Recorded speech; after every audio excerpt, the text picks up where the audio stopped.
اللهم صل وسلم وبارك على سيدنا محمد وعلى اله وصحبه اجمعين. وحشتوني جدا جدا جدا من الفيديو اللي فات. لو اول مره تشوفيني اتمنى انك تنوريني وتشتركي في القناه وتفعلي الجرس عشان توصلك كل الفيديوهات، وما تنسوش كمان تذكروا الله وتصلوا على النبي في الكومنتات عشان ناخد ثواب مع بعض، وما تنسيش تعملي لايك. اتمنى بجد ان الفيديو ده تعملوا له لايكات كتير جدا وشير كتير جدا عشان الكل يستفاد، عشان ناخد بجد ثواب كلنا مع بعض. الفيديو هو بصراحة أنا الفيديو كله بصوتي بس، وكنت بحضر معاكم فطار والكلام ده وقعدنا نرغي كده رغي كتير، بس أنا لقيت الفيديو طول قوي قوي قوي قوي فقصيت كل ده وسبت لكم الجزء بتاع الكلام المهم بس، لأن فعلا يعني اللي هقوله في الفيديو ده بإذن الله بإذن الله بإذن الله هيفيدنا كلنا. لعله يا رب يبقى رمضان كده سعيد علينا كلنا. و مش عارفة بس أنا دعيت لكم كتير حقيقي. الفيديو ده هتكلم فيه عن استعداداتنا لرمضان، استعداداتنا احنا بقى، استعداداتنا في علاقتنا مع ربنا، وازاي نطلع بجد من رمضان ده كسبانين. ومش هنعرف نطلع برمضان ده كسبانين غير لما نبدأ من دلوقتي. مش هطول عليكم كمان في الكلام ومش هطول عليكم في المقدمة، لان زي ما قلت لكم اصلا انا قصة حاجات كتير ومسجلة بقى صوتي في المقدمة علشان انبهكم، يعني عشان افهمكم اللي حاصل، بحيث ان لو حاجة استغربتوها في النص وانا بتكلم تعرفوا ان لا، انا اصلا كان الفيديو كله بصوتي، ما كنتش ممنتجة حاجة، بس وانا بنزله لقيت ان هو هيطول جدا. ادعوا لي دعوة حلوة. انا بجد والله العظيم الفيديو المرة دي، يعني انا نيتي طبعا من القناه، اي حد بيفتح قناه اليوتيوب بيبقى فيه جانب كده ان هو نفسه ان يبقى فيه ربح مادي، بس في الفيديو ده بجد انا مش عايزه غير الدعوه الحلوه. ما تنسوش زي ما قلت لكم كده شير علشان الكل يستفاد، حتى لو مش هتعملي شير للفيديو نفسه، شير للكلام نفسه بقى، يعني فهموا كل اللي حواليكم الفكره. اسيبكم بقى مع الفيديو وما تنسوش اللايك.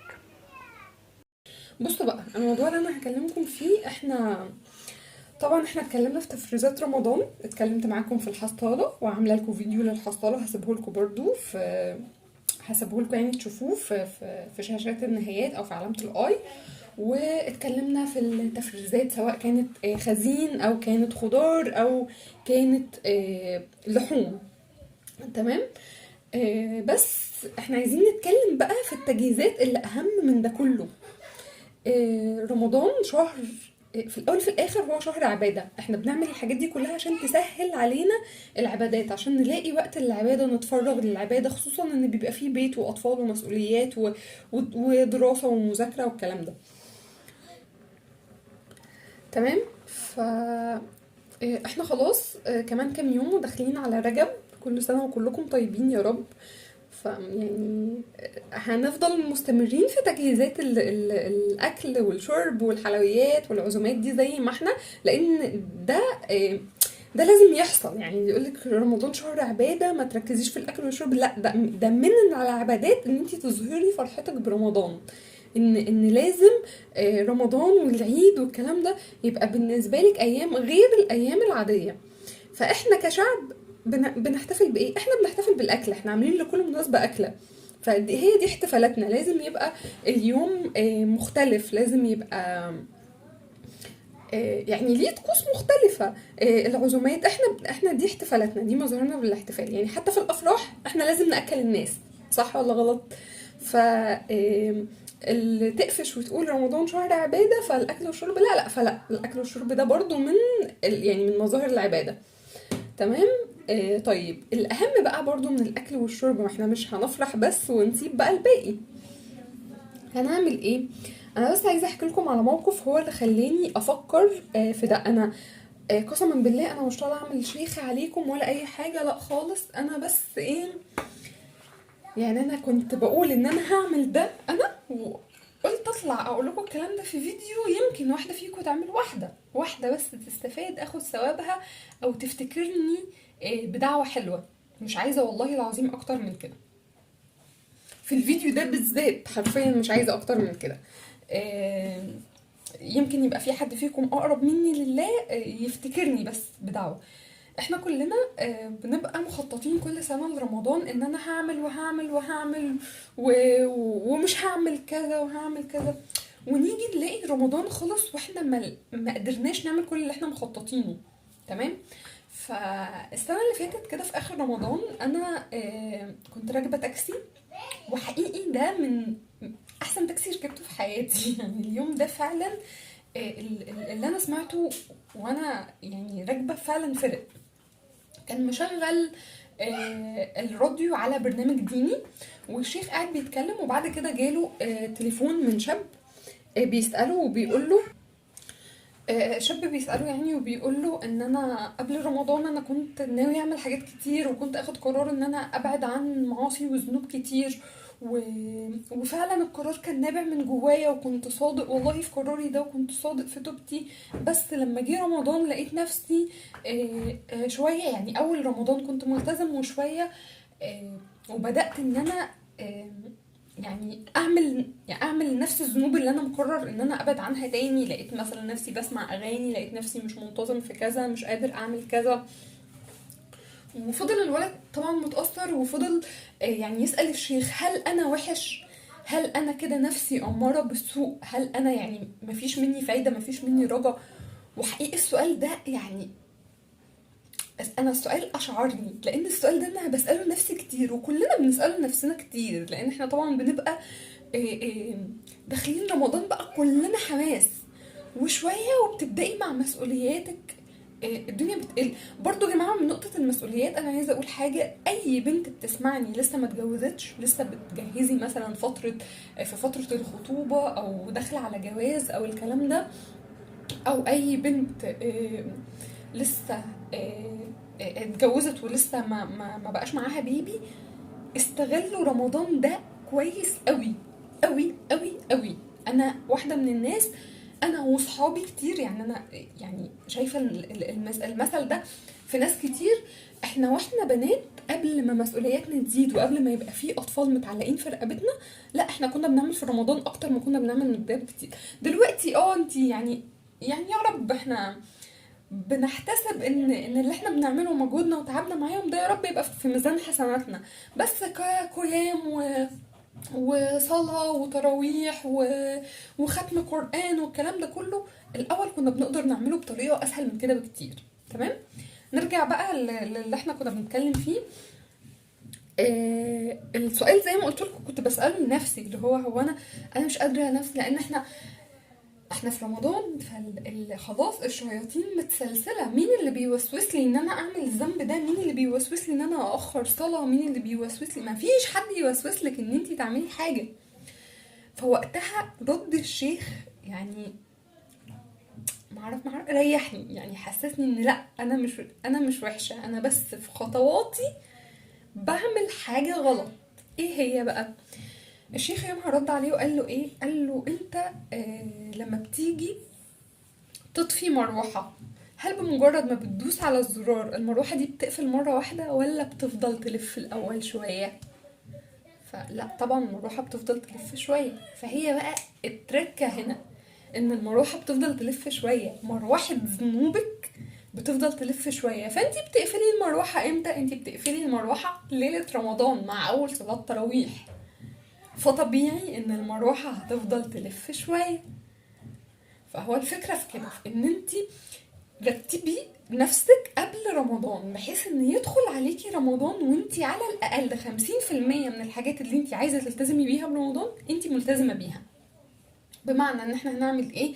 انتي اقعدي كده مع نفسك وراجعي نفسك، يعني فنجان قهوة كده، واقعدي برضو راجعي نفسك، انا مقصرة في كذا وكذا وكذا وكذا وكذا. قدامنا لسه اهو رجب وشعبان، عايزين نظبط التأثيرات دي. بمعنى مثلا انا مقصرة في صلاتي، فلا انا هنتظم من النهارده على الصلاه، من النهارده بقى، ما نقولش من اول رجب، احنا عايزين نقفل المروحه بدري على قد ما نقدر. فمن النهارده انا خلاص هنتظم في الصلاه. تمام. انتي بتصلي بس مش ملتزمه بمواعيدك، فلا انا من النهارده هبدا التزم بمواعيدي. خلاص انا هتوضى واستنى الاذان. انا مش كل اللي بقوله لكم بعمله، يعني او مش كل اللي انا بتكلم فيه ملتزمه بيه. انا والله العظيم انا واحده يعني ربنا يهديني ويهديكوا، بس انا زي ما قلت لكم يمكن يكون ده في ميزان حسناتي. يعني يعني يا رب لعل وعسى حد فيكم يدعي لي بالهدايه والثبات. تمام. اللي مقصرة في صلاتها هتصلي، اللي بتصلي بس من غير مش مظبطة مواعيدها هتنتظم بمواعيدها. طب اللي بتصلي وما شاء الله بتصلي وملتزمة بالمواعيد هتعمل ايه؟ هتزود صلاة الضحى.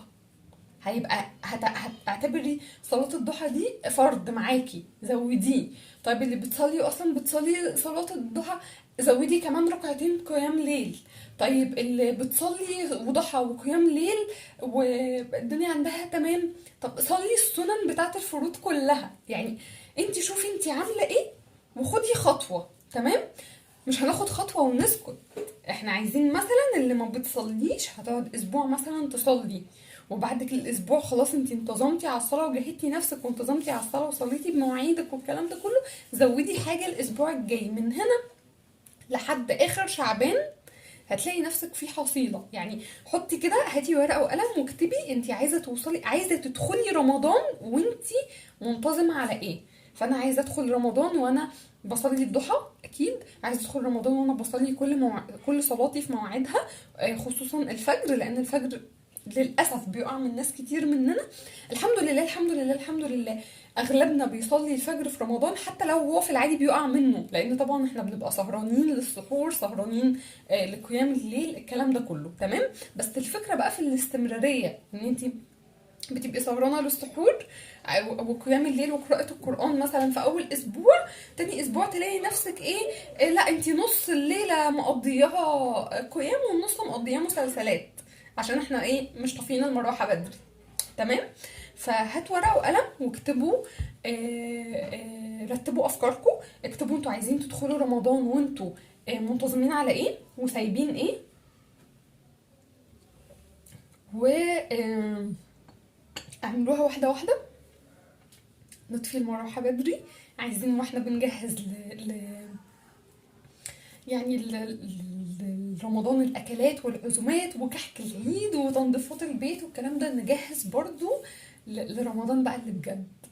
عايزين نخرج من رمضان واحنا نفسيا غير، واحنا علاقتنا مع ربنا غير، عشان نحس ان الشهر فعلا عدى علينا. يعني هما سمعت حد كان بيقول ان الصحابة زمان كانوا بيتكلموا ان انت رمضان ده فرق ايه في علاقتك مع ربنا، خرجت من رمضان ده وانت بتعمل ايه زيادة عن اللي بتعمله العادي.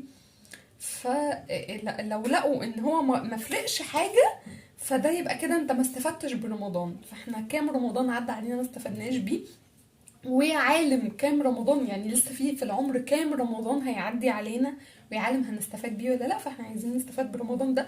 متهيألي رمضان ده جاي السنة دي واحنا كلنا معنوياتنا صفر، كل الناس تعبانة، كل الناس مهمومة، كل الناس عندها مشاكل سواء في شغل سواء في، يعني كل الناس خلاص على اخرها. فمستنيين، احنا مستنيين، ده احنا مستنيين ان احنا كده نقف نصلي ما بين ايدين ربنا ونعيط في رمضان. يعني باب ربنا مفتوح طول الوقت، بس روحانيات رمضان غير. فاحنا عايزين نستعد لرمضان صح من كله، زي ما بنظبط نفسنا عشان ميزانيتنا ما تتأثرش، عشان ما نحرمش ولادنا من حاجة، نظبط نفسنا برضو ان احنا مع ربنا نبقى حاجة تانية. حتى برضو عشان خاطر ولادك، انتي كل ما تقربي من ربنا كل ما هتبقي اهدى مع ولادك، كل ما هتبقي يعني اروق، كل ما هتبقي بتعرفي توجهيهم لعلاقتهم بربنا صح. ما انا مش هينفع اقول لعيالي امسكوا المصحف اقروا فيه وانا ما بمسكش المصحف اقرا فيه، مش هينفع اقول له اقفل الاغاني واقعد سبح وانا ليل نهار مثلا قاعده على التيك توك. صح ولا غلط؟ فللمره الاخيره قبل ما اقفل الفيديو معاكم، انا مش شيخه، انا واحده بغلط وبحاول اعمل الصح، بجاهد والله العظيم بجاهد. انا عارفه ان في حاجات كتير جدا مقصره فيها، انا بيني وبين نفسي عارفاها، مش لازم اقولها لكم. اهم حاجه ان انت بينك وبين نفسك تبقي عارفه، ومش لازم اصلا في الطبيعي مش المفروض ان انت تقولي انا بعمل غلط كذا وكذا وكذا وكذا، يعني ما تجهلوش بالذنب، علشان في نفوس ضعيفه ممكن تحس ان الذنب ده سهل، ان يعني عادي، طب ما فلانه بتعمل كده. لا، خلوا ذنوبكم كده ما بينكم وما بين ربنا، وخلوا توبتكم في العلن، ما تقولوش كل تفاصيل علاقتكم بربنا، لان الحاجات دي فعلا فعلا فعلا بتتحسد، والله العظيم علاقتك بربنا بتتحسد. بس خلي توبتك في العلن، اللي هو لا انا نويت اتوب عن ايه وعن ايه وعن ايه، مش لازم تقولي هتوب اعمل ايه وايه وايه، مش لازم تقولي، بس خلي التوبة في العلن علشان تشجعي غيرك للتوبة. لان احنا احنا شعب للأسف التريقة بالنسبة لنا، التنمر يعني حاجة خفة دم. فايوه يا عم بقى، احنا دخلة رمضان هتعمل لنا فيها شيخ؟ اعملوا شيوخ في دخلة رمضان، والله العظيم اعملوا، هو ده اللي هيفيدكم. لما اعمل شيخ في دخلة رمضان لعل وعسى يمكن ربنا يثبتني بعد رمضان.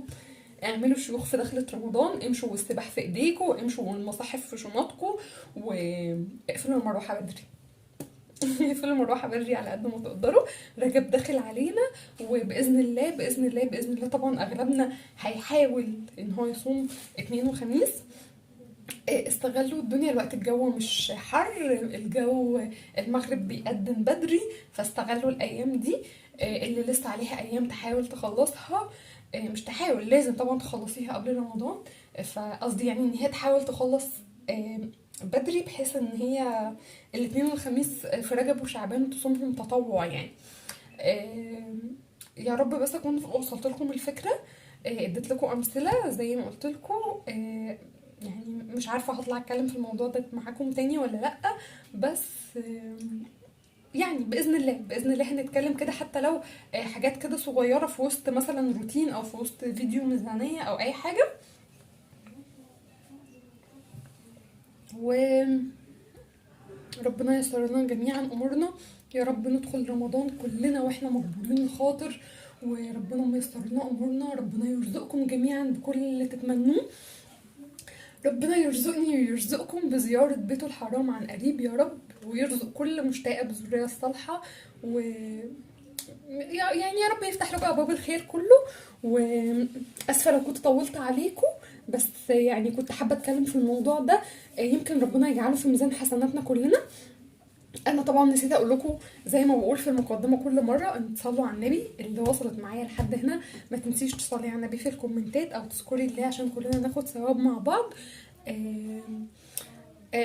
شير للفيديو، يعني بعت الفيديو لاختك لصاحبتك، الكلام ده المره دي يعني.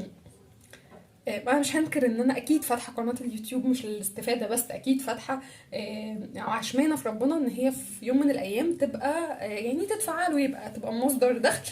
بس الفيديو ده غير، انا الفيديو ده للثواب بس يعني. فتعالوا نشارك الثواب مع بعض. اي حد بيعمل ذنب يحاول يبطله. وبس اشوفكم ان شاء الله على خير في فيديوهات جديدة، ويا رب تكون الفكرة وصلتكم يعني. واسفة جدا لو كنت طولت عليكم. مع السلامة.